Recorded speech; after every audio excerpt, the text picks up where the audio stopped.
As energy prices all around the world soar and war rages on in Ukraine and Gaza, Britain is facing a harsh economic reality.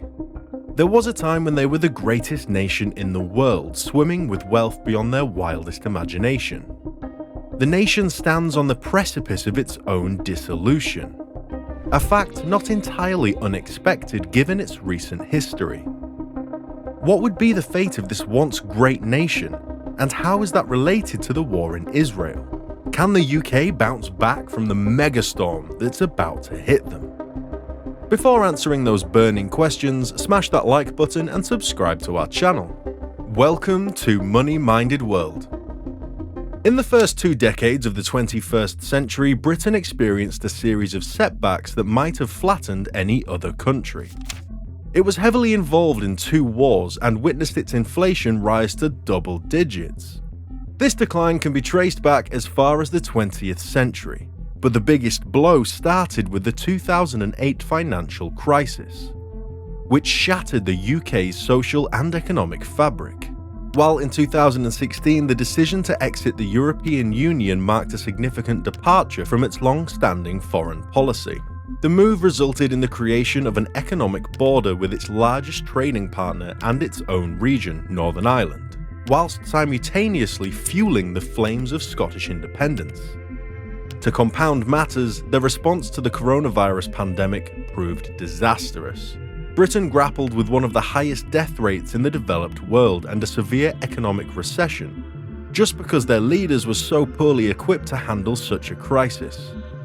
Over the past few years, Britain has made some specific decisions that have contributed to its decline, like giving more importance to finance than industry, choosing austerity over investment, and becoming less open to the global market. These decisions have big consequences for the country, but there's one important question that we should focus on. Why is Britain falling behind other advanced economies? Unfortunately, this crucial question often gets overlooked in discussions, overshadowed by topics like war, obesity, and immigration. Despite being one of the most sought-after destinations in the world, Britain's productivity is still among the lowest in the developed world. They are lagging behind countries like Slovenia and South Korea, and even Poland is on track to surpass them in the mid-2030s. Despite these concerning trends, we seem to be ignoring other root causes of their decline. For example, consider the challenges of opening and managing bank accounts. Could these difficulties discourage investment or push businesses to move to places with easier banking, like Singapore or the Gulf? The problem isn't just that they fail to see our decline as a challenge, they are barely acknowledging it. The United Kingdom has convinced itself that it is still a wealthy country, but when compared to other English-speaking nations, that's not quite the case. For instance, the average American is significantly wealthier and more productive than the average Brit. Housing costs are lower in the US, and energy prices were more affordable even before the Ukraine conflict. Given these clear facts, it's essential that they reassess their priorities and rekindle the spirit of progress and innovation that used to define them, at least before they started to fall flat on their face. Their future prosperity depends on their ability to tackle these pressing issues head-on, and make necessary changes to regain their competitive edge on a global stage. If Britain were a US state, it would rank at the bottom of the list. Consider the case of a hypothetical citizen of the UK who, frustrated with the UK's lockdown, moved to Mississippi, where he now leads a think tank. He chose Mississippi because it ranks last amongst US states, believing that policies like school choice and tax cuts could work there. They could work anywhere. To his surprise, he found a higher standard of living than he had in Britain. In Mississippi, starting salaries for teachers and nurses are higher than in Britain, except for London, of course. He also points out that the income of a typical school district superintendent in Mississippi is similar to that of a UK cabinet minister. It would be worth noting that there are even landscape gardeners in Mississippi who make more money than the hedge fund managers in West London. This is us talking about the most economically challenged state in the United States, where the average income falls well short of 2/3 of the national standard. Economist Sam Bowman underscores a stark contrast. Americans could cease working each year as early as September 22nd and still enjoy greater wealth than their British counterparts, who toil throughout the entire year. The roots of their relative economic hardship are not difficult to discern. Since March 2009, the Bank of England has increased the volume of currency in circulation by a substantial 50%. This devaluation of currency was worsened during an unnecessarily harsh lockdown, leaving all of them worse off. Government expenditures and borrowing skyrocketed, with no political party presently advocating a return to January 2020 levels. They've not even bothered to construct new homes whilst welcoming 500,000 new residents annually. Real estate prices have surged by an astonishing 450% since 1971, a figure that no other OECD country even approaches. Escalating property costs drive up expenses across the board. In the meantime, the portion of government expenditure allocated to the National Health Service has risen from 27% in 2000 to a current 44%, soon to surpass 50%.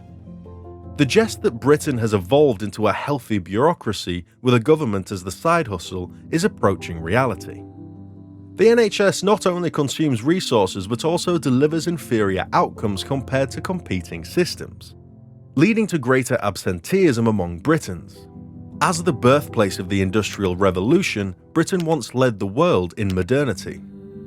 Today it appears set on the contrary path, with its politicians more concerned with uttering pledges of net zero goals than fostering genuine economic growth. Nowhere is this more evident than in the response to Michael Gove's housing proposal, which envisioned a new, vibrant Cambridge district teeming with beautiful, high-density housing and research facilities, a fitting tribute to one of the world's finest cities. But how was this vision received? With objections, so short-sighted that they seem to be absurd. These objections show why the UK's economy is struggling. It seems like the country is choosing to be less wealthy. An expert once described China as a place filled with endless paperwork and obstacles. Sometimes it feels like the UK is following in a similar path, blocking progress and innovation. As a result, the UK needs to catch up to countries it used to see as equals. They don't invest as much of their money in machines and buildings compared to other rich nations, and it's starting to show. In the 1990s and early 2000s, Australia and the UK were doing similarly well. But now Australians make $8,000 more per person than the British. The gap between the UK and the US is even bigger. It's almost like they're on different planets. The difference in how much a person produces between the UK and the US is twice as large as between the UK and Romania. And other countries are catching up fast. Poland, which used to suffer from communism, is growing so quickly that it might surpass the UK's wealth in about 10 years. The reason is no secret. Cambridge, a city with huge potential in the southeast, should be a leader in innovation, creating new tech companies, and using its academic expertise to build future industries, but it's held back by regulations that seem to block economic growth. Economic growth depends on people in the right places and the right jobs. History shows this. In 1700, Manchester was a small town of about 10,000 people. As the cotton industry took off, the town grew, and by 1850 it had 300,000 residents. Would such growth be possible today? Economists say that if we relax building restrictions in a few US cities, it could create better jobs and boost the economy by about 9%. Doing something similar in the southeast of England could have a similar impact. The Cambridge plan was suggested because previous efforts to build more have failed. But despite the good reasons and the aim to build attractive things, people still find reasons to object. At this point, if the UK wants to lead in reducing growth, it might be better to consider moving to France, where they are building more houses at least. Their economy is facing serious difficulties, and people are feeling it in their wallets because wages aren't keeping up with the rising costs of living. The International Monetary Fund has projected a contraction in the UK economy for the current year, in contrast to the growth anticipated in every other major economy. Additionally, the Bank of England has also foreseen a recession in the UK for 2023, although it's a milder and shorter one compared to previous predictions. One might find the harsh economic outlook unsurprising, given the influence of factors such as the ongoing pandemic, the conflict in Ukraine, and the surging costs of energy and food. However, the question arises, why does the UK appear to be weathering these challenges less effectively than other affluent nations like the United States, Germany, and France? Forecasts, which are inherently imperfect, grapple with an array of variables influencing economic growth, ranging from geopolitics to weather patterns. They often miss the mark, but provide directional guidance. Available evidence indicates that the UK has suffered more significant setbacks than other countries in recent turbulent times. Data from the Organisation of Economic Cooperation and Development, which evaluates the performance of wealthy nations, reveals that the UK's economy experienced a steeper decline than its counterparts during the initial months of the pandemic. While the UK exhibited a rapid recovery upon reopening its economy, it failed to fully regain the lost ground. However, the apparent divergence between the UK and other nations may not be as substantial as it seems. The overarching outlook remains the same. Both the Bank of England and the IMF anticipate a contraction in the UK's economy this year, while other G7 nations are poised for growth. Is Brexit the only reason for these economic challenges? Opinions on the financial impact of Brexit vary greatly. A report by Bloomberg estimates that Brexit costs the UK economy around £100 million each year, leading to an economy 4% smaller than if the UK had stayed in the EU. The European Union, a wealthy part of the world, has made trade with the UK more difficult, which clearly makes it harder for the UK economy to grow. Since the 2016 referendum, business investment has not grown. A Bank of England official says that Brexit reduced UK investment by £29 billion. EU workers used to come to the UK to work but can no longer do so, making it hard for sectors like hospitality, agriculture, and care to find enough staff. What else affects the economy? One significant factor would be energy costs. Russia's invasion of Ukraine raised global energy prices. The US has its own fossil fuels, and some European countries have different energy sources. France has nuclear power and Norway has hydropower. Unfortunately, the UK is highly affected by these energy price increases. The way the UK prices electricity is linked to the cost of gas, the most expensive form of power generation. This has raised bills and inflation across the economy. There might also be some problems with workforce shortages. Most economies had fewer workers during the pandemic, and the UK has struggled to recover. Economists are still trying to understand why.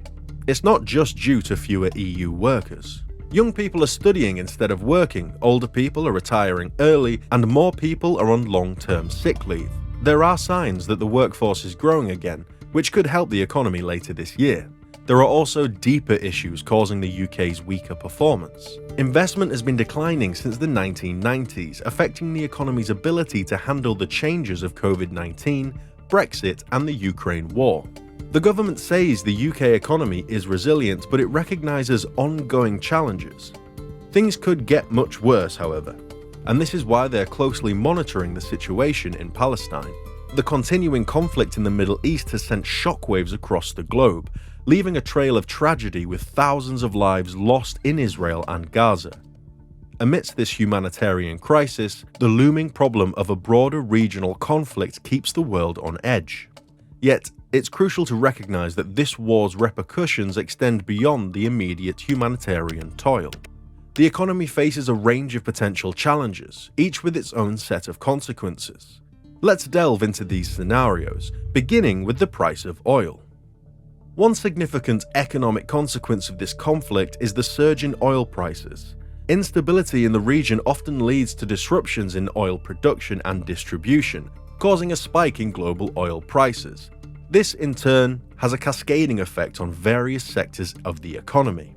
As oil prices climb, consumers may feel the pinch at the pump, with higher fuel costs impacting household budgets. These higher production costs could potentially lead to price increases for a wide range of goods and services, contributing to inflationary pressures in the UK. In summary, while the human cost of the conflict in the Middle East is deeply distressing, the economic implications are also significant. The rising price of oil is just one aspect of a complex web of economic consequences that must be carefully monitored as the situation unfolds. In a worst-case scenario, the Middle East could see direct intervention from other countries. The primary concern revolves around Iran, which supports both Hamas and Hezbollah, and has been engaging in a long-standing shadow war with its adversary, Israel. Even if Tehran refrains from direct military action, a potentially damaging non-military intervention would involve blocking the Straits of Hormuz. This narrow sea channel serves as a critical passage for boats and tankers entering and exiting the Persian Gulf. It's here that 90% of the Middle Eastern oil is shipped daily, equivalent to over a fifth of the world's total oil consumption, in addition to a substantial quantity of liquefied natural gas exports from Qatar. One way Iran could exert influence in a non-military manner is by obstructing the Straits of Hormuz. This channel is vital for daily shipments of 90% of the Middle East's oil, which equates to over a fifth of the world's oil consumption. It also plays a significant role in transporting liquefied natural gas from Qatar. Should such an event occur, it's highly likely that the oil and gas prices would see a substantial increase. Many of the neighboring countries are members of OPEC+, collectively responsible for about 40% of the world's crude oil production. As a result, they have the capacity to influence the prices at which they sell their oil and may decide to raise these prices. Recent market trends have seen oil prices dip due to the absence of further escalation in the Middle East. If the situation in the region escalates, it's widely anticipated that oil prices will increase. If that happens, then you can expect to see a bigger decline for the UK. What will you think when that happens? Let us know in the comments. As always, be sure to like and subscribe for more exciting updates. Catch you next time.